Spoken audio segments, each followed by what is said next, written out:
Olá pessoal, nós estamos de volta para falarmos mais um pouquinho de geopolítica brasileira para você. Na nossa aula de hoje, a gente continua entendendo lá a estrutura urbana e as grandes metrópoles. Então não vamos perder tempo não, vamos dar uma olhadinha lá na capa do nosso material de hoje. Confere! Bom pessoal, nós chegamos à nossa parte 4, da estrutura urbana brasileira e as grandes metrópoles. E o nosso desafio, nesse início, é tentarmos compreender aquilo que nós chamamos de problemas urbanos. Observe lá que o rápido processo de urbanização do Brasil vai causar uma série de problemas que nós chamamos de problemas estruturais, sobretudo nas grandes metrópoles brasileiras. Problemas relacionados, por exemplo, à habitação, à questão da violência, a questão das enchentes, a segregação socioespacial, questões relacionadas aí a um atendimento assimétrico por parte do poder público em relação ao mobiliário urbano, enfim, uma série de problemas que nós temos que analisar porque eventualmente podem estar presentes lá na nossa prova. Então nós vamos falar do primeiro problema urbano que diz respeito à habitação. Segundo o IBGE, o Brasil tem um déficit habitacional, lembrando que a palavra déficit significa resultado negativo. O Brasil tem, segundo o IBGE, um déficit habitacional de 5,6 milhões de moradias, o que significa dizer que 5,6 milhões de famílias no Brasil ou não têm moradia ou está habitando em áreas de risco, notadamente margem de rio, margem de rodovia e a área de encostas. Nesse cenário, se eu multiplicar 5,6 milhões de moradias por 4 pessoas, marido, mulher e 2 filhos, nós temos lá mais de 21 milhões de brasileiros sem acesso à moradia ou sem acesso à moradia numa condição digna desse nome e numa área que não seja de risco. Bom, isso nos leva então a se perguntar quais são os problemas relacionados à habitação no meio urbano. O primeiro desses problemas lá, pessoal, diz respeito à própria ocupação do solo urbano. A área central da cidade, que nós chamamos normalmente de área core, que é o coração da cidade, ela habita lá as pessoas de classe média alta ou mais abastadas. Nessa área, normalmente também, nós temos lá a parte do comércio e dos serviços. Resultado é que nessa área core, nós temos normalmente uma presença ativa do Estado. O Estado se faz presente com policiamento, iluminação pública, telefonia, rede de telecomunicações, asfaltamento, regularização imobiliária, mobiliário urbano, etc. Saindo dessa área core, eu tenho uma área do entorno dessa área core que nós chamamos de periferia imediata.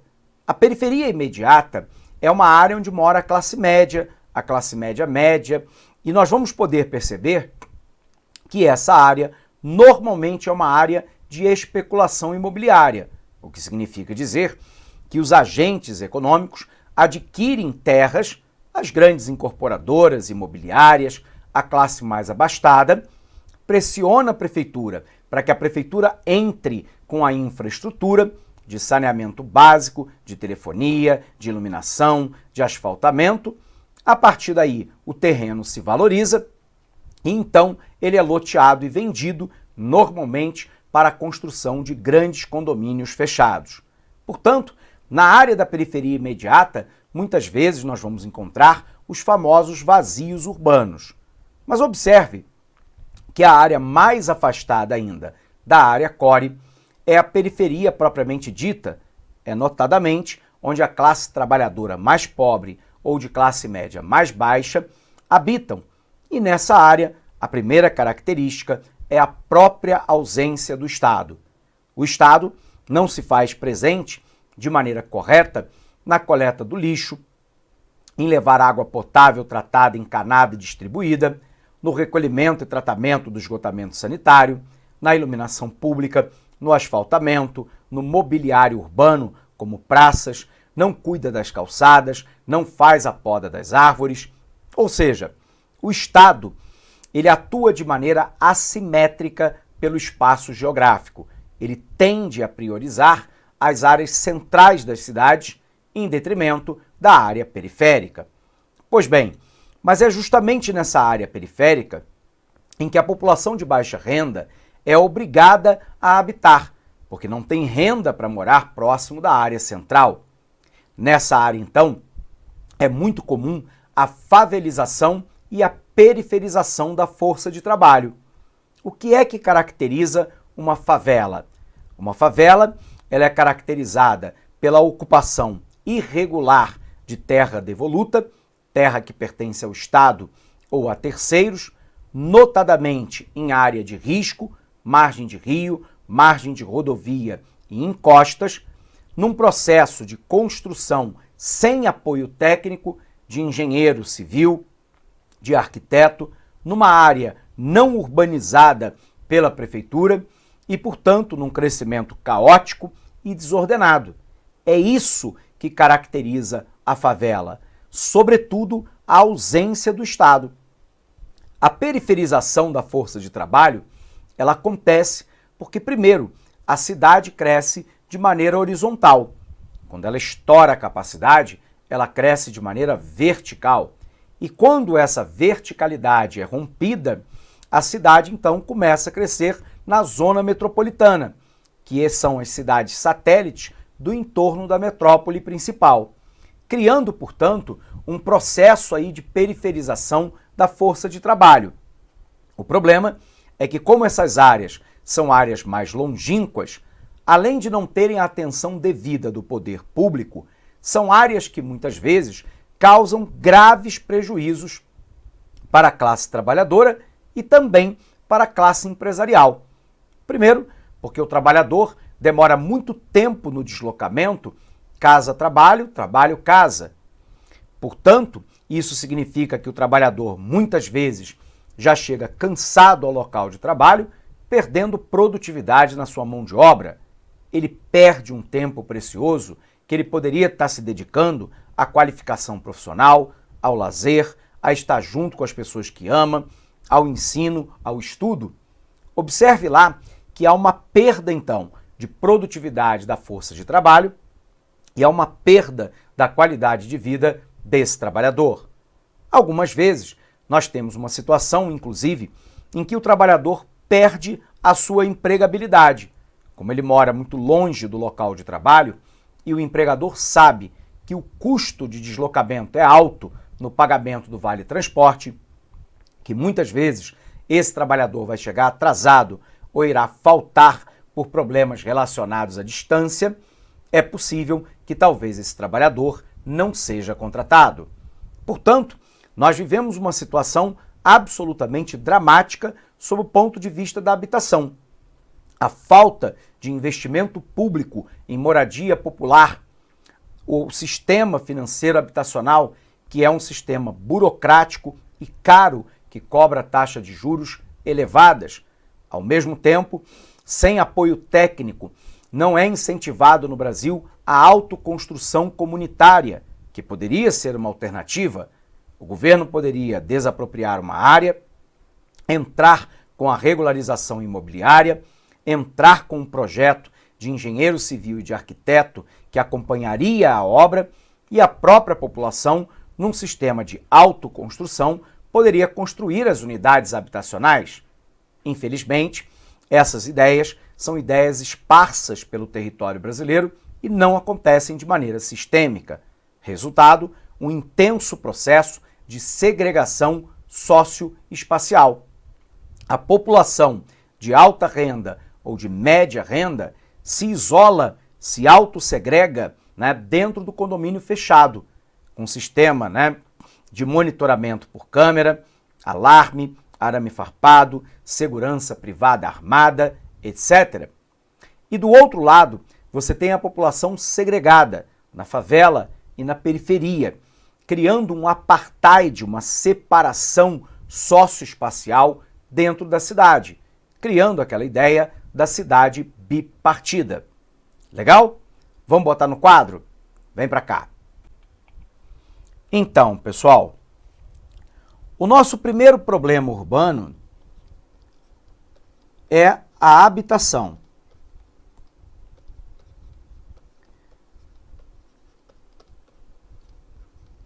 O nosso primeiro tópico aqui, então, versa lá sobre a questão da habitação. Na habitação, o que é que nós percebemos nos grandes centros urbanos brasileiros, né? Primeiro, uma falta de política habitacional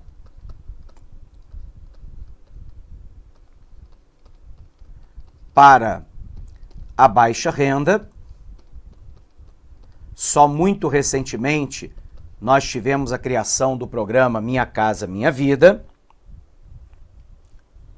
Por um outro lado, um intenso processo de favelização e periferização.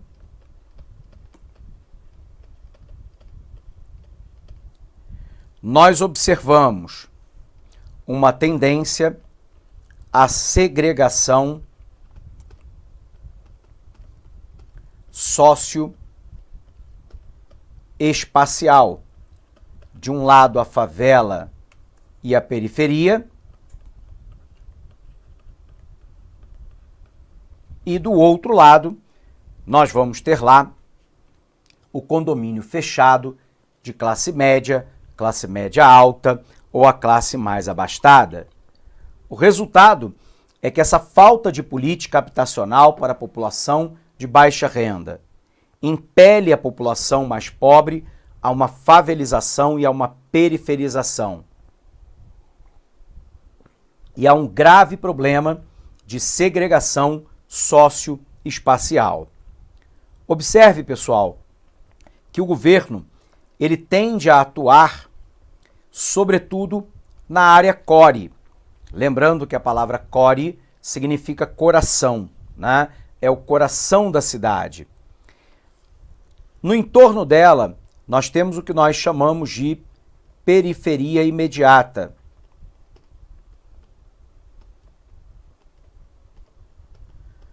Onde nós temos, algumas vezes, a presença de vazios urbanos, onde os terrenos são comprados com finalidade de especulação imobiliária. E, finalmente, a classe mais pobre, ela é empurrada para a periferia propriamente dita.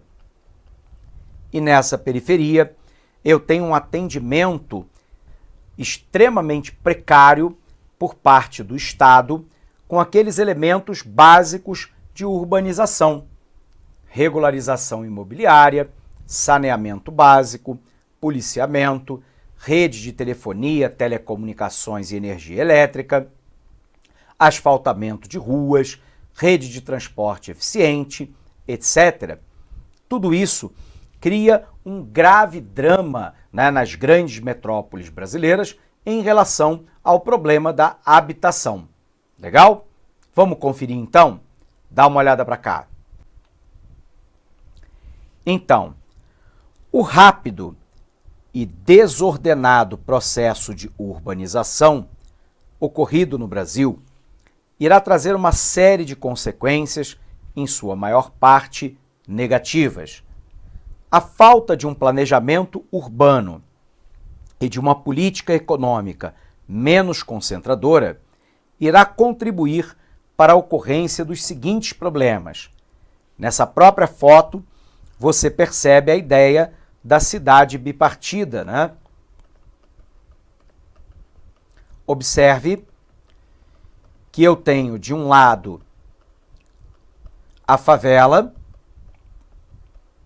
caracterizada lá pela ausência do Estado, pela ocupação de áreas de risco, pela construção em terra devoluta ou terra de terceiros de maneira irregular, e do outro lado eu tenho o condomínio fechado.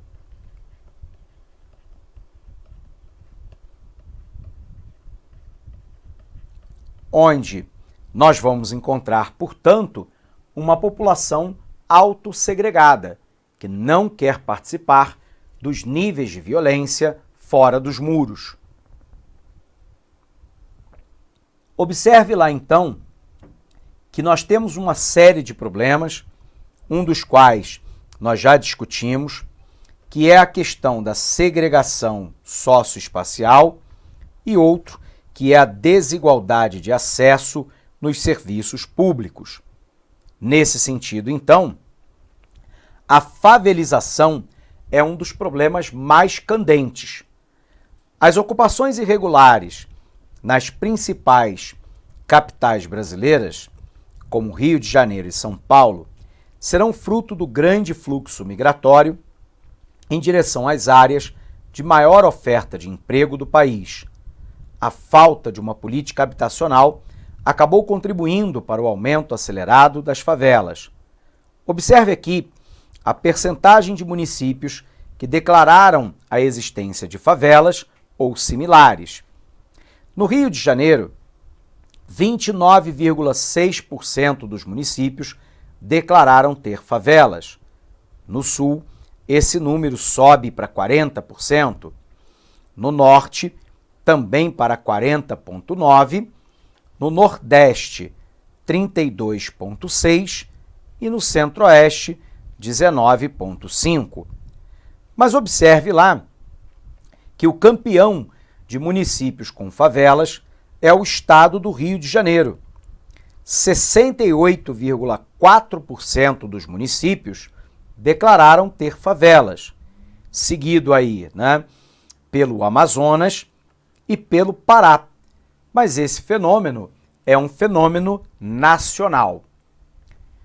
Nós temos uma outra questão grave, pessoal, que se relaciona à violência urbana. Nós temos problemas gravíssimos de segurança urbana. E a pergunta fundamental é: a maioria dos especialistas entende onde é que está o problema da segurança urbana, notadamente nos grandes centros metropolitanos brasileiros? De uma maneira geral, e salvo exceções, os especialistas apontam os seguintes itens. Primeiro, via de regra, salvo exceções, nós temos uma polícia no Brasil mal remunerada, mal treinada e mal equipada. Segundo problema, a corrupção policial. O que o policial corrupto não percebe é que quando ele recebe propina, quando ele participa ou deixa de participar do enfrentamento do narcotráfico ou da criminalidade como tal, ele está fornecendo as condições para o fortalecimento das atividades criminosas, que vai muitas vezes significar a morte dos seus próprios companheiros, quando não de si próprio. Então a corrupção policial é um outro problema. O sistema penal é outro. Os especialistas nos alertam que o sistema penal brasileiro não recupera ninguém. 75% dos presidiários vão voltar a delinquir, segundo as estatísticas. Os nossos presídios não fazem separação, a não ser para os menores de 18 anos, por idade e tipologia de crime. O sistema prisional é abarrotado, sem nenhuma atividade em larga escala, de qualificação para o mercado de trabalho ou de educação para os presos, que possa pretensamente recuperar ao menos parte deles para o convívio de volta da sociedade. Os presídios brasileiros muitas vezes têm condições sanitárias absurdamente deficientes, e aí se propaga doenças nesse meio, brutaliza-se o ser humano e, obviamente, que ninguém propõe spa para preso, nem hotel, mas óbvio que quando nós tratamos a população carcerária em condições desumanas, é absolutamente natural que esse ser humano se torne cada vez mais embrutecido, cada vez mais cercado de violência e de ódio, e quem paga o preço disso é a própria sociedade. Via de regra, os presídios do Brasil não dispõem lá, de maneira rotineira, de cães farejadores de drogas, detectores de metais, scanner corporal, bloqueador de celular, cabine de segurança blindada para os nossos agentes penitenciários, armamento adequado, sistema de trancamento automático de porta, não tem sistema de monitoramento de vídeo em larga escala.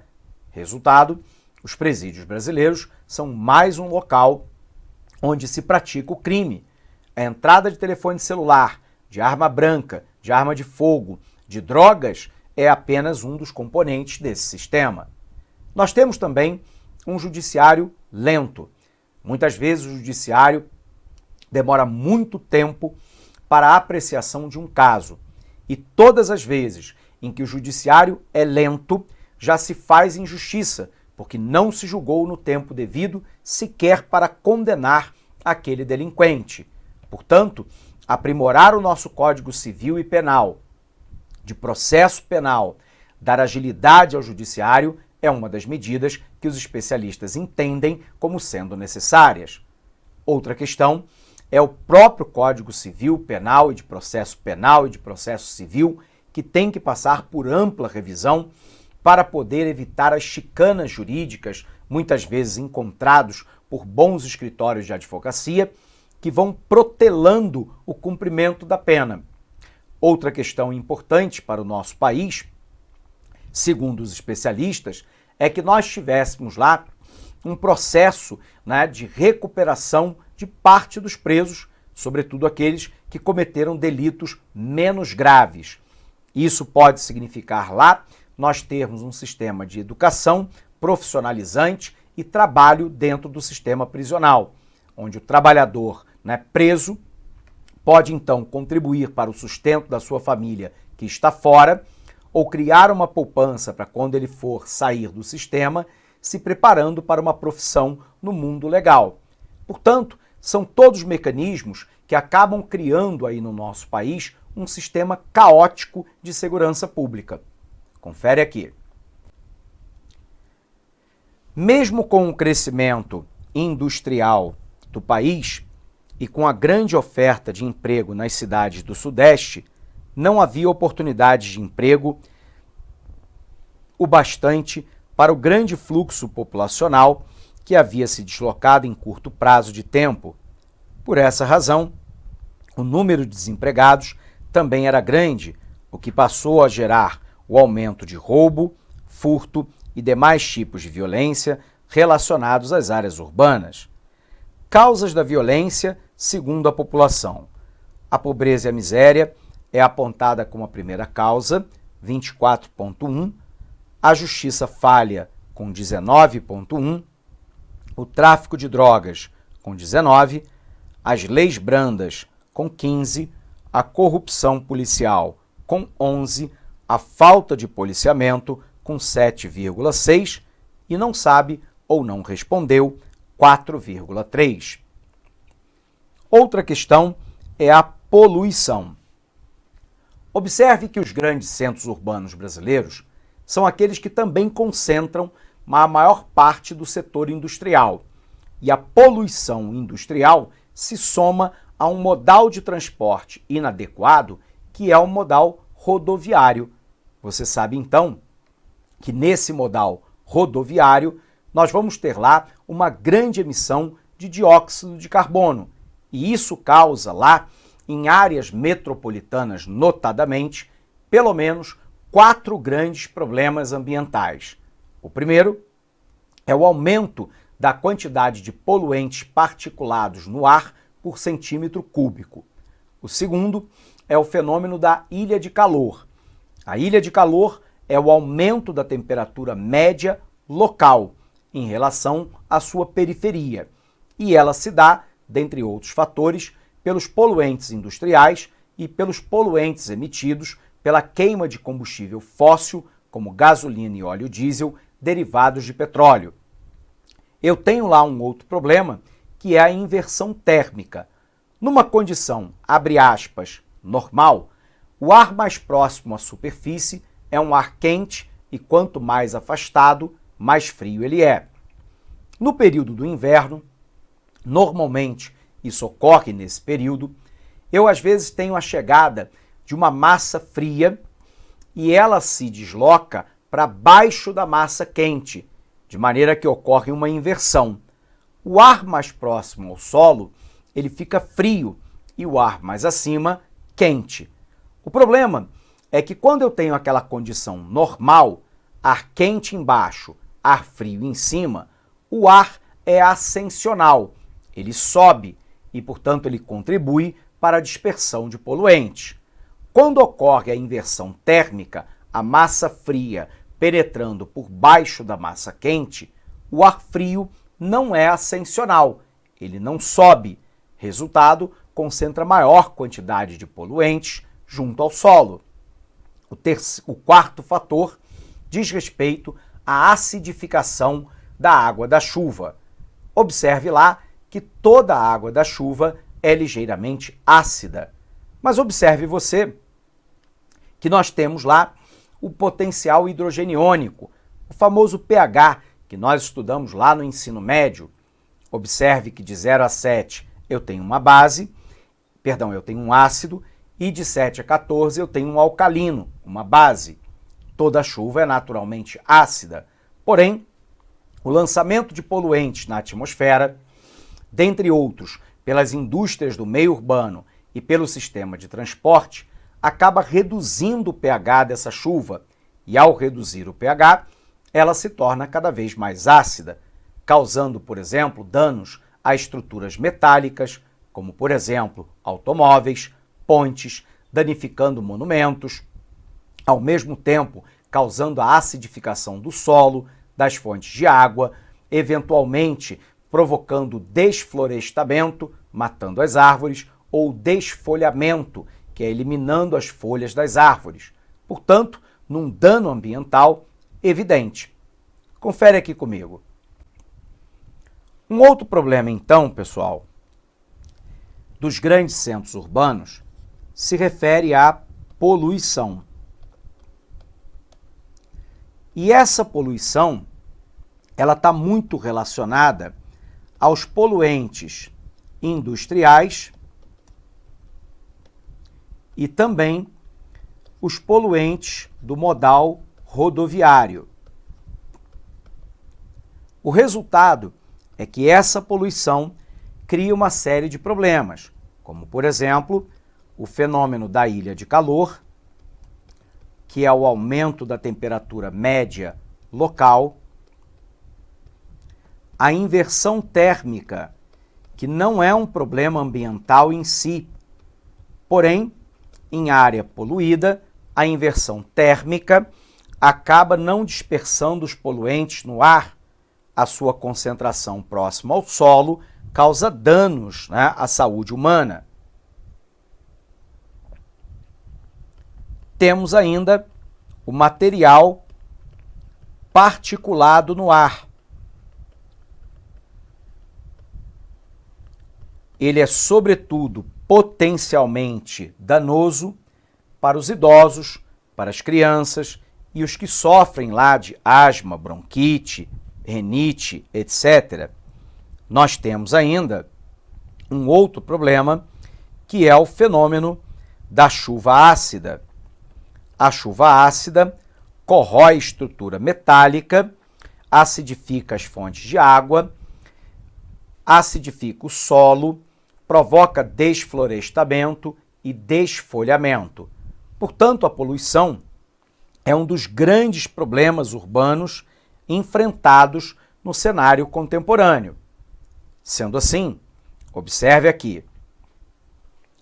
O grande número de indústrias, automóveis e de habitantes vai impactar no aumento da emissão de gases poluentes, assim como a contaminação de lençóis freáticos, que são depósitos de água subterrânea, e rios dos principais centros urbanos brasileiros.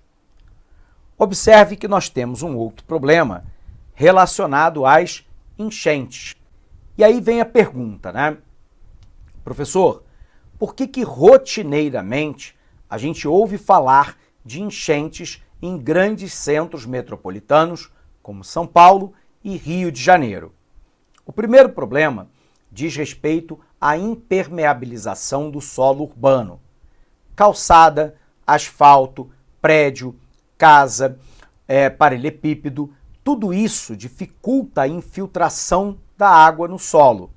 Ao mesmo tempo, nós temos a retirada da cobertura verde das cidades. A cobertura verde, ela protege o solo contra a erosão eólica provocada pelo vento ou a erosão pluvial provocada pelas chuvas. Ela fornece sombra, ela vai fornecer as raízes que dão sustentação a esse solo e que permitem uma taxa de infiltração de água maior do que quando, por exemplo, eu retiro a cobertura vegetal. Mas como nos grandes centros a cobertura vegetal foi retirada e eu impermeabilizei o solo urbano, a taxa de escoamento superficial dessa água aumenta. Essa água, então, vai bater na galeria de água pluvial, que nós chamamos às vezes de bueiro. Se esse bueiro não estiver entupido por lixo urbano, ele vai recolher essa água e vai jogar num dos rios da região, ou em lagos e lagoas. A grande questão é que nós temos aí um outro problema com os rios. Primeiro, que a margem dos rios, que nós chamamos de área de várzea, que é uma área natural de transbordamento desse rio, ela foi ocupada pelas atividades humanas. Foi ocupada lá por avenidas, por ruas, por rodovias, foi ocupada por prédios, casas, e o resultado é que quando o rio ele não tem calado suficiente para poder acomodar toda a quantidade de água que a ele aflui quando chove forte, ou seja, quando ele não tem largura e profundidade suficiente, ele põe para fora e inunda as áreas marginais, as áreas ao lado, a área de várzea. Mas tem um outro problema. Os rios brasileiros eram basicamente rios meândricos, que são aqueles que dão voltas, né? Quando eu tenho um rio meândrico, observe você que a velocidade da água e a capacidade de arrasto é menor. Porém, observe que com o processo, né, de ocupação humana, para facilitar essa ocupação, nós retificamos os rios, tornamos eles retos. Resultado, a velocidade da água é maior e a capacidade de arrasto, de arrastar material inorgânico, como areia, pedra, cascalho e barro, é maior. Quando a velocidade da água é maior e ela eventualmente chega num ponto de estrangulamento, obviamente que o rio põe para fora e nós temos enchentes. Vamos botar isso no quadro? Vem para cá. Então, né? Uma outra questão importante diz respeito às enchentes. E elas estão muito relacionadas aos seguintes fatores, né? A impermeabilização do solo urbano,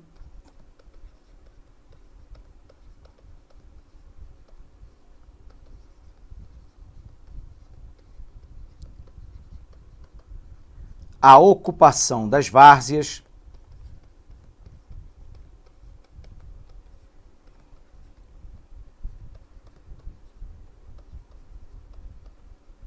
e a retificação dos rios.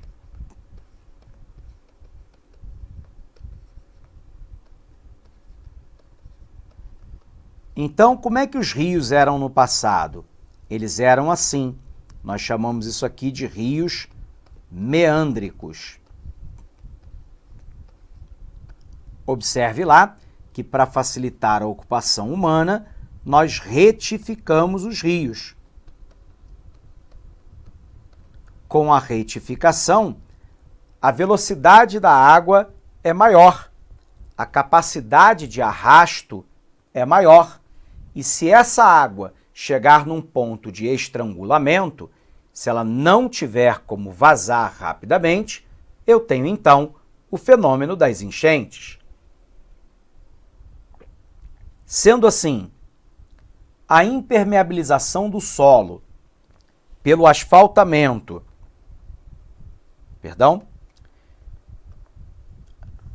pelo asfaltamento e edificações, associados ao desmatamento e muitas vezes ao lixo industrial e residencial, fazem com que os problemas das enchentes seja algo comum nas grandes cidades brasileiras.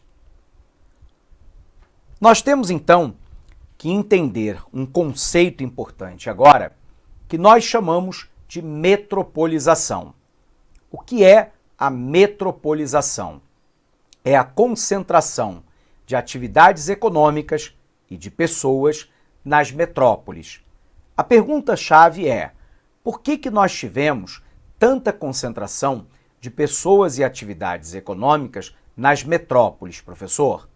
Primeiro, você se lembra que o Brasil começa a mudar a sua matriz econômica em 1930, do setor primário exportador para o setor industrial, setor secundário, junto com a construção civil. Nós fizemos uma urbanização muito acelerada e, obviamente, ela foi seguida de um forte êxodo rural, de uma saída em massa dos trabalhadores do campo em direção à cidade. A cidade, ela oferecia uma série de vantagens para a instalação das empresas e para o fluxo de pessoas. Primeiro, as cidades brasileiras, a começar pelas grandes metrópoles, como Rio e São Paulo, foram as primeiras áreas eletrificadas do país, permitindo, então, a compra de máquinas e equipamentos elétricos para o setor industrial, o que permitia, obviamente, uma produção maior. Por um outro lado, essa área foi também a área de afluxo da mão de obra imigrante europeia, sobretudo aquelas que vieram para o Brasil a partir de 1870, italianos, alemães, suíços, poloneses, ucranianos, mais tarde japoneses e outros mais, que era uma mão de obra relativamente qualificada.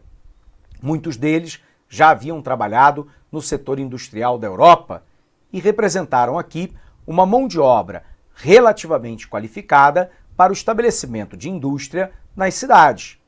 A outra questão é que no meio urbano é onde eu encontrava as casas de crédito, embrião do que hoje é o sistema bancário, que fornece o crédito, o financiamento para a produção. Nos grandes centros urbanos, eu tinha uma rede de transportes, ligando as cidades até o interior do país pelo sistema ferroviário. Nos grandes centros, eu tinha o setor portuário, como o Porto de Santos em São Paulo e o Porto do Rio de Janeiro. Nessa área, nós tínhamos lá o comando dos governos, que muitas vezes são aqueles que fazem a construção da infraestrutura básica e produtiva que atende às demandas da população e do setor produtivo. Portanto, a gente acabou tendo um forte processo de metropolização. Repito, da concentração de atividades econômicas e de pessoas no entorno da metrópole. Legal? Vamos conferir. Metropolização é o processo de crescimento urbano de uma cidade e sua constituição como centralidade de uma região metropolitana, isto é, uma área composta por vários municípios que congregam a mesma dinâmica espaço territorial. A metrópole passa a ser vista como a zona na qual as demais cidades tornam-se dependentes e interligadas economicamente. Entre os exemplos de metrópoles no Brasil, temos São Paulo, Rio de Janeiro, Belo Horizonte, Salvador, Goiânia, Porto Alegre e muitas outras. Observe aqui, por exemplo, a região metropolitana de São Paulo, né? Nós temos lá uma série de cidades no entorno de São Paulo, demonstrando uma grande concentração de pessoas e atividades econômicas, como, por exemplo, a cidade de Guarulhos, mas também Diadema, São Caetano do Sul, São Bernardo do Campo, Mauá, Embu Guaçu, Itapecerica da Serra, Osasco e por aí vai. Isso caracteriza lá uma forte concentração de atividades econômicas e também de população nessa região. Mas o Brasil vem passando nos últimos anos, pessoal, por um processo inverso que nós chamamos de desmetropolização. A desmetropolização significa dizer que parte das atividades econômicas e das pessoas estão se deslocando para o interior, notadamente numa área até então periferia da área concentrada, que é lá os estados do Centro-Oeste, do Nordeste e do Norte do país.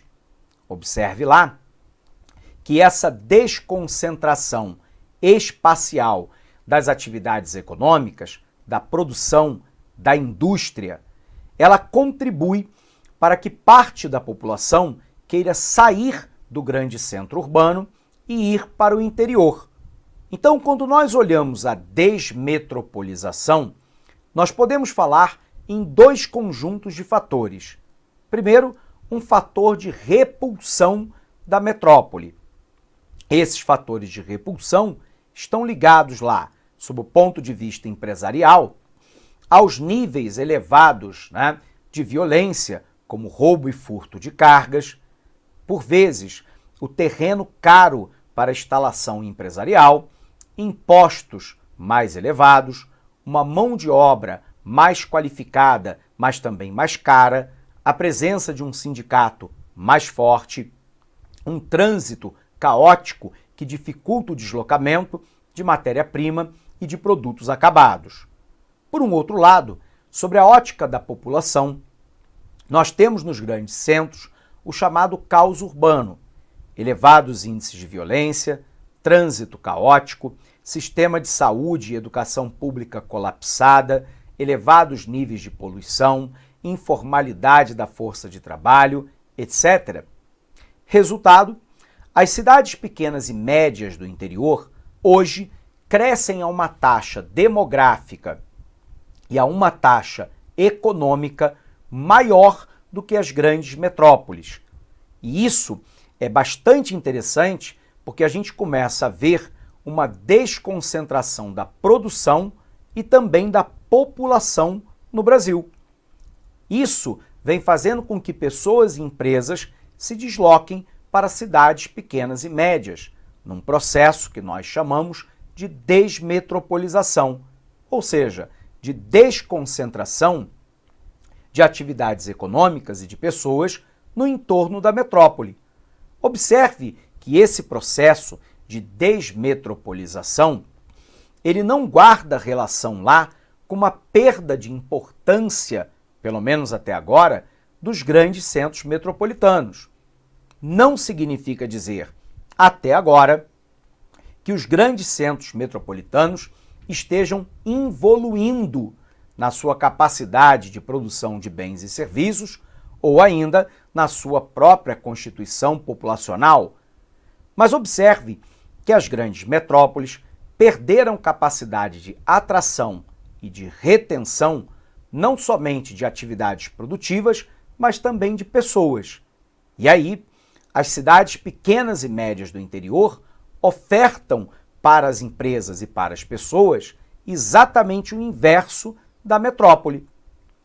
Eu ofereço para as empresas, redução de carga tributária, que são os incentivos fiscais, eu oferto terreno mais barato, boa infraestrutura, muitas vezes uma mão de obra mais ou menos qualificada, mas mais barata, sindicatos mais fracos, muitas vezes a proximidade com o centro de exportação. Parte das empresas tem ido para o Nordeste, porque o Nordeste, fisicamente, fica mais perto do mercado europeu e americano, que são lá, o mercado europeu, o quarto maior mercado consumidor brasileiro, os Estados Unidos, o segundo maior, e, portanto, fica mais fácil o deslocamento de bens. Por um outro lado, parte das empresas tem ido para o Centro-Oeste.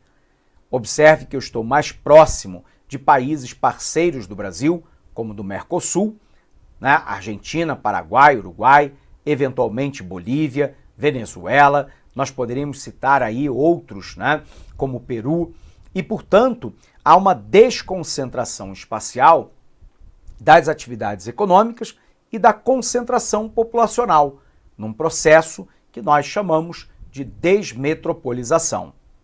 Olha para cá.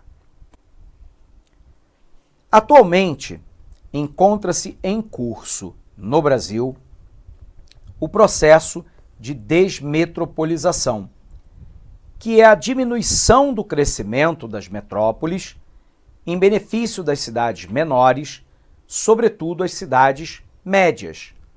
Esse fenômeno está acompanhado da desconcentração industrial, em que as grandes empresas e fábricas, antes concentradas nos grandes centros urbanos, passam a se deslocar para as cidades menores em busca, principalmente, de menores impostos ou até da isenção de parte deles. Mas vale lembrar que esse processo é lento e gradual, de modo que é errôneo dizer que as grandes cidades não são mais industrializadas.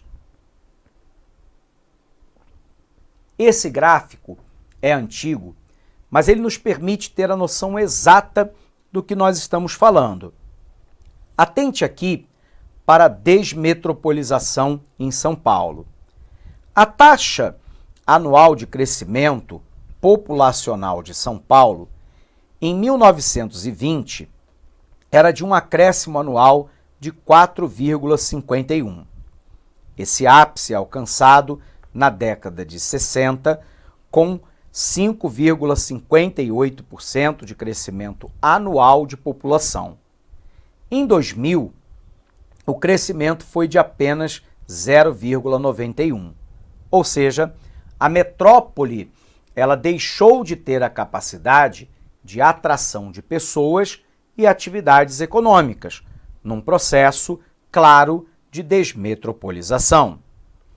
Se é assim, nós precisamos corrigir questão de prova. A nossa primeira questão, de 2018, Banca CESP-UNB para o IFAM, diz assim: nas últimas décadas, as cidades têm representado uma grande conquista do homem moderno. Hoje em dia, são elas que dirigem e organizam o mundo, pois concentram os grandes centros de decisões político-econômicas e científico-tecnológicas. Acerca do processo de urbanização brasileiro, julgue o item que se segue. A condição de acesso proporcionada pelos diferentes níveis de renda da população pouco interfere na dinâmica espacial da rede urbana brasileira. Pessoal, alternativa claramente falsa. Observe que, a depender do nível de renda, o acesso a bens e serviços, sobretudo aqueles ofertados pelo ente governamental, é maior ou menor. Nós falamos disso. A área central da cidade, que é a área core, é onde se estabelece lá a classe mais abastada e a classe média alta e o setor produtivo, notadamente de comércio e serviços. Nessa área, eu vou encontrar regularização, fundiária na cidade, de terras na cidade, também chamada de regularização imobiliária.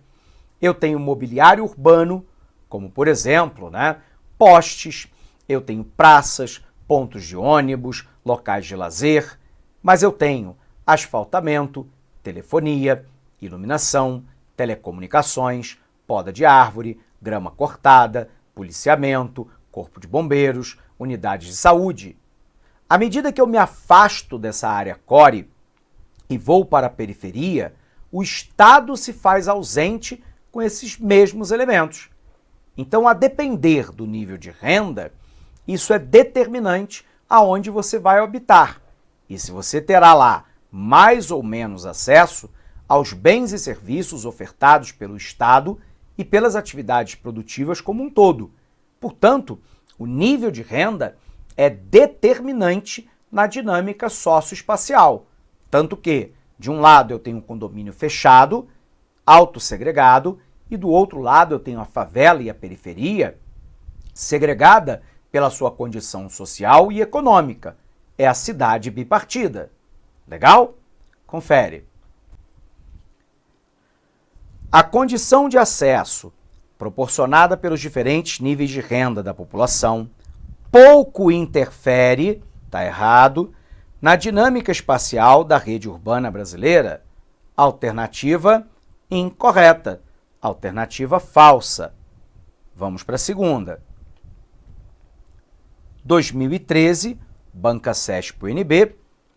No que se refere à atividade industrial e à urbanização brasileira, julgue o item subsecutivo. Atualmente no Brasil, há crescimento populacional nas grandes metrópoles e redução populacional nas pequenas e médias cidades. Pessoal, nós acabamos de aprender isso. É exatamente o contrário. A alternativa é falsa. As cidades pequenas e médias do interior crescem a uma taxa demográfica e de incremento, de aumento de atividade econômica de forma mais acelerada que a metrópole. É o processo de desmetropolização.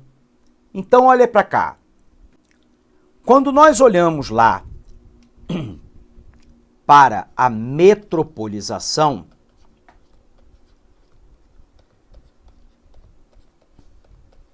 ela marca o território brasileiro de 1930, início da industrialização, até 1980.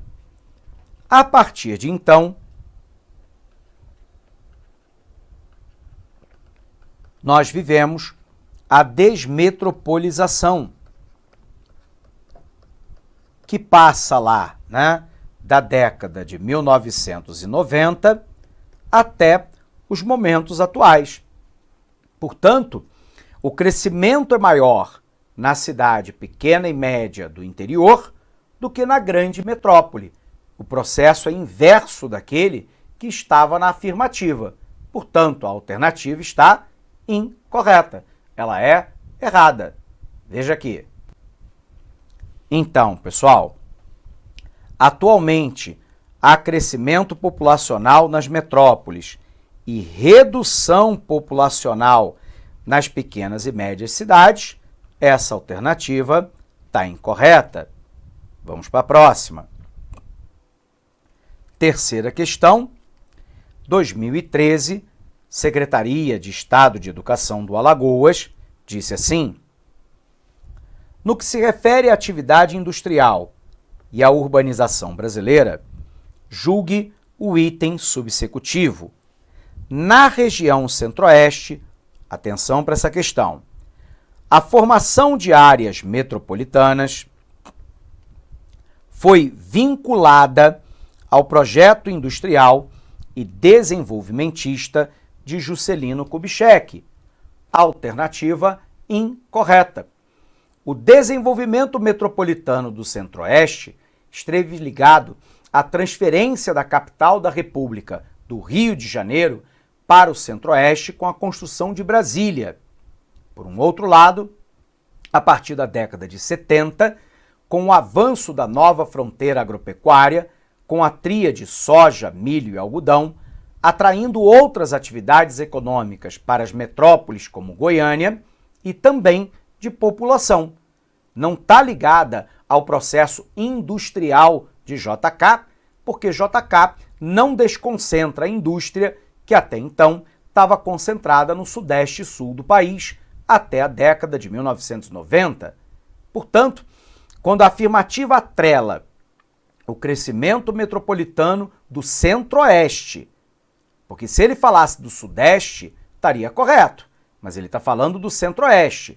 E, portanto, do Centro-Oeste está incorreto, porque no Centro-Oeste o crescimento metropolitano se dá com a transferência da capital para Brasília e o avanço da fronteira agropecuária, atraindo novos negócios para as metrópoles da região.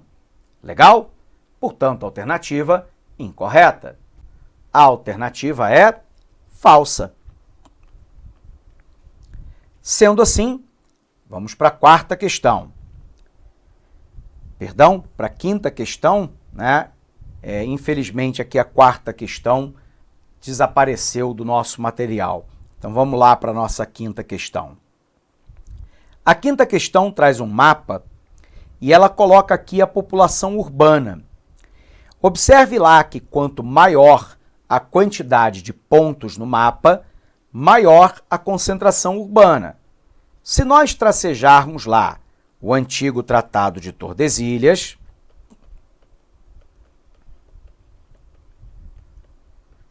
e nós já falamos isso insistentemente para você, que a maior concentração urbana, industrial e populacional ocorre exatamente na costa leste do território brasileiro, que foi a principal área, né, onde os portugueses estabeleceram suas atividades econômicas e o início da colonização. Portanto, a concentração é maior aqui. Sendo assim, observe. O mapa acima permite inferências acerca de vários aspectos da dinâmica social e econômica espacial do Brasil. Nesse sentido, julgue o item subsequente. É reconhecida a tendência de modificação do quadro da hierarquia urbana do país, motivada por uma desconcentração industrial, fruto de investimentos em infraestrutura por parte do Estado brasileiro. Alternativa verdadeira. O Brasil vive no momento atual uma desconcentração espacial da indústria, uma desconcentração espacial da produção, das atividades econômicas em direção ao interior e aos estados que eram considerados periféricos daquela área concentrada que o professor Milton Santos chama o Sudeste e Sul. Portanto, em direção ao Centro-Oeste, à Amazônia e ao Nordeste. Essa desconcentração se soma ao caos metropolitano. Transporte, violência, poluição, custo dos terrenos, informalidade, saúde e educação colapsada, faz com que a metrópole não atraia mais atividades econômicas ou pessoas com a mesma pujança que fazia no passado. Resultado, desmetropolização, ligada a uma migração de retorno, ligada a uma desconcentração da produção, fazendo com que a metrópole cresça numa taxa menor do que as cidades pequenas e médias do interior. A hierarquia urbana muda. Ela deixa de ser uma hierarquia verticalizada e passa a ser uma hierarquia horizontalizada, onde a metrópole nacional se comunica diretamente com as metrópoles regionais, com os centros regionais, com a cidade local e com a vila. Isso é facilitado por sistemas de transporte e comunicação criados pelo Estado.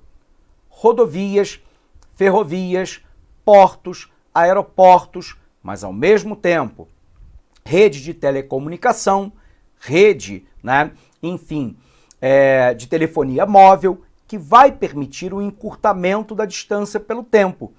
A hierarquia, então, urbana vai sendo alterada com essa desconcentração da produção e das pessoas a partir de meios de transporte e comunicação mais eficientes. Poxa, agregou tudo numa única questão. Alternativa verdadeira. A alternativa, portanto, aqui está correta. Se ela está correta, a gente se permite, então, ir encerrando mais essa aula por aqui com você. Eu quero te desejar aí fortíssimo abraço, bons estudos e até o nosso próximo encontro. Até lá!